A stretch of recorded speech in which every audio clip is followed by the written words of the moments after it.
لبيك اللهم لبيك لبيك لا شريك لك لبيك إن الحمد والنعمة لك والملك لا شريك لك لبيك اللهم لبيك لبيك لا شريك لك لبيك إن الحمد والنعمة لك والملك لا شريك لك۔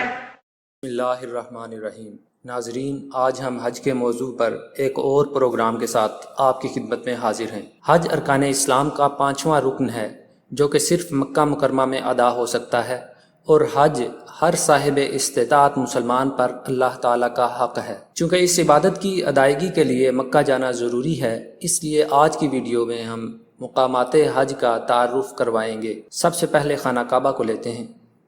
اسے بیت العتیق، بیت الحرام، کعبہ اور اول بیت کے نام سے بھی موسوم کیا گیا ہے۔ یہ تمام نام قرآن کریم میں بیان ہوئے ہیں۔ اس کی قدامت کے متعلق مستند تاریخ تو خاموش ہے، لیکن حضرت ابراہیم علیہ السلام نے اللہ تعالیٰ کے حکم کے مطابق اپنے بیٹے حضرت اسماعیل علیہ السلام کے ساتھ مل کر اس کی ازسر نو تعمیر کی۔ مرور زمانہ اور قدرتی آفات کے نتیجے میں اس کی ٹوٹ پھوٹ بھی جاری رہی، اور اس کی متولی اقوام نے اس کی تعمیر کا سلسلہ بھی جاری رکھا، جن میں بنو جرہم، خزاعہ اور قریش شامل ہیں۔ حضرت صلی اللہ علیہ وسلم کے زمانے میں قریش نے اسے دوبارہ تعمیر کیا اور اس کے اندر کچھ ترامیم بھی کیں۔ اس کو مزید بلند کیا اور چھت ڈالی، 6 ستون بنائے، روشن دان بنوایا، دروازے کو قدر بلند کیا، مگر تعمیری سامان کی قلت کی وجہ سے کعبہ کو اس کی اصل ابراہیمی بنیادوں پر استوار نہ کر سکے اور ایک طرف 7 ہاتھ جگہ چھوڑ دی۔ اس حصے کو حتیم کہا جاتا ہے۔ حضرت صلی اللہ علیہ وسلم نے اسے بھی خانہ کعبہ کا حصہ ہی قرار دیا۔ سن 64 ہجری میں عبداللہ بن زبیر رضی اللہ تعالیٰ عنہ نے خانہ کعبہ کی تعمیر نو کی، اور رسول کریم صلی اللہ علیہ وسلم کی خواہش کے مطابق 6 کی بجائے 3 ستون بنوائے۔ جب عبد المالک بن مروان مدینے پر قابض ہوا تو حجاج بن یوسف نے اس کے حکم پر پھر اسی رنگ میں عمارت بنوا دی جس رنگ میں وہ حضرت صلی اللہ علیہ وسلم کے زمانے میں تھی، لیکن ستونوں والی تبدیلی برقرار رہی۔ اس کے علاوہ سلطان مراد عثمانی اور شاہ فہد بن عبدالعزیز نے بھی مختلف اوقات میں خانہ کعبہ کی تجدید و تعمیر کی۔ ناظرین، کعبہ کی موجودہ شکل مستطیل ہے، شمالاً جنوباً 44 فٹ لمبا، جبکہ شرقاً غرباً 33 فٹ اور اونچائی 45 فٹ ہے۔ ناظرین کے ازدیاد علم کی غرض سے بتاتے چلیں کہ میزاب رحمت خانہ کعبہ کی چھت پر لگے پرنالے کو کہتے ہیں، جس سے بارش وغیرہ کا پانی حتیم کی طرف گرتا ہے۔ ناظرین، اب ہم حتیم کا تعارف پیش کرتے ہیں۔ بیت اللہ سے ملحق دائرہ نما حصے کو حتیم کہا جاتا ہے۔ روایات کے مطابق قریش نے جب خانہ کعبہ کی تعمیر نو کی تو سامان کی قلت کی وجہ سے اس کو ادھورا چھوڑ دیا۔ بعض محققین اس کو حضرت اسماعیل اور حضرت ہاجرہ کے لیے بنائی گئی جھونپڑی سے بھی تعبیر کرتے ہیں۔ حتیم کے بعد حجر اسود کے متعلق معلومات پیش کرتے ہیں۔ کہتے ہیں کہ محبوب سے تعلق رکھنے والی چیزیں بھی پیاری ہوتی ہیں۔ حجر اسود بھی اسی قسم کی ایک مثال ہے۔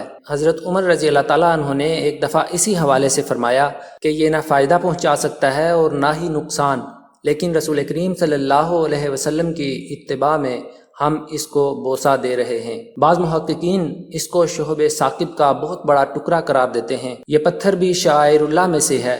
یہ پتھر خانہ کعبہ کے جنوب مشرقی کونے میں نصب ہے۔ حج کے لیے طواف کا آغاز بھی یہاں سے ہی شروع کیا جاتا ہے۔ صحن سے، جس کو مطاف بھی کہتے ہیں، اس کی اونچائی 1.10 میٹر ہے۔ 319 ہجری میں شیعہ کے اسماعیلی باطنی فرقے کرامتہ کے لوگ اسے اکھاڑ کر احساء لے گئے۔ سن 339 میں 20 سال بعد اس کو واپس لا کر موجودہ جگہ پر لگایا گیا اور اس پر چاندی کا فریم لگا دیا گیا۔ ملتزم، ناظرین، حجر اسود اور باب کعبہ کے درمیان کی شمالی دیوار کا حصہ ملتزم کہلاتا ہے۔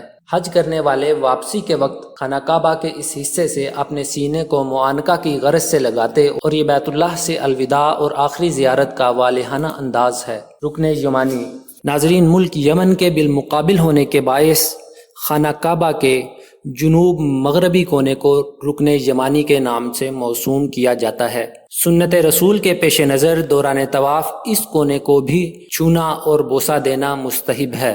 مطاف، ناظرین، خانہ کعبہ کے اطراف صحن کو مطاف کہتے ہیں، جس میں حجاج بیت اللہ کے گرد طواف کرتے اور 7 چکر لگاتے ہیں۔ اس کے بعد مقام ابراہیمی کی طرف چلتے ہیں۔ باب کعبہ اور ملتزم کے بالمقابل گنبد نما چھوٹی سی عمارت مقام ابراہیم کہلاتی ہے۔ اس میں وہ پتھر ہے جس پر کھڑے ہو کر حضرت ابراہیم علیہ السلام نے کعبہ کی دیواریں کھڑی کیں۔ طواف کے 7 چکر لگانے کے بعد 2 رکعات ادا کرنا واجب ہے، اور ان کا مقام ابراہیمی میں ادا کرنا زیادہ ثواب کا موجب ہے، جیسا کہ خدا تعالیٰ قرآن کریم میں فرماتا ہے وَاتَّخِذُوا مِن مَّقَامِ إِبْرَاهِيمَ مُصَلًّى۔ ناظرین، باقی مقامات کا تعارف انشاءاللہ آئندہ ویڈیو میں پیش کیا جائے گا۔ ناظرین، آئندہ بھی ہم حج کے متعلق پروگرامز آپ کی خدمت میں پیش کریں گے۔ نیز حج کے متعلق کسی قسم کا سوال آپ کے ذہن میں ہو تو کمنٹ سیکشن میں ضرور پوچھیں، ہم اگلی ویڈیوز میں ان کا جواب پیش کرنے کی کوشش کریں گے۔ اس معلوماتی چینل کو سبسکرائب ضرور کریں۔ شکریہ۔